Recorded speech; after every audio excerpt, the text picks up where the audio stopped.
আসসালামু আলাইকুম। বলবো আসসালামু আলাইকুম। আমি পররাষ্ট্রমন্ত্রী, স্বরাষ্ট্রমন্ত্রী এবং আমাদের মাননীয় প্রধানমন্ত্রীর কাছে আকুল আবেদন জানাচ্ছি। আমরা আজকে দীর্ঘ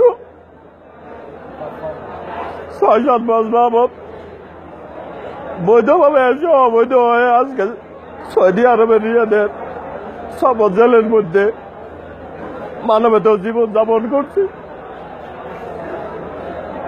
যদিও আমরা বাঙালি, সৌদি আরবের সৌদি অধিবাসীদের কাছে আমাদের মূল্যহীন জীবনের অবমূল্যায়নের কারণে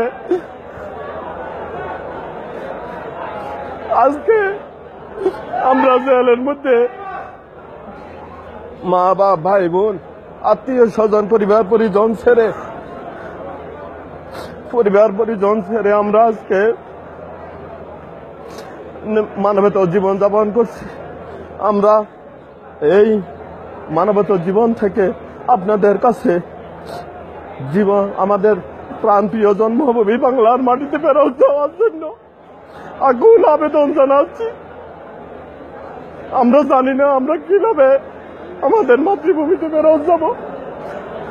সেই জন্য মাননীয় প্রধানমন্ত্রী, স্বরাষ্ট্রমন্ত্রী, পররাষ্ট্রমন্ত্রী এবং শ্রমমন্ত্রী, প্রবাস কল্যাণ মন্ত্রণালয়ের কাছে আকুল আবেদন, আমাদেরকে এই অমানবেতর জীবন থেকে আমাদেরকে দেশে ফিরে নিয়ে আমাদের স্বচ্ছন্দ জীবন যাপন করার জন্য ব্যবস্থা গ্রহণের জন্য।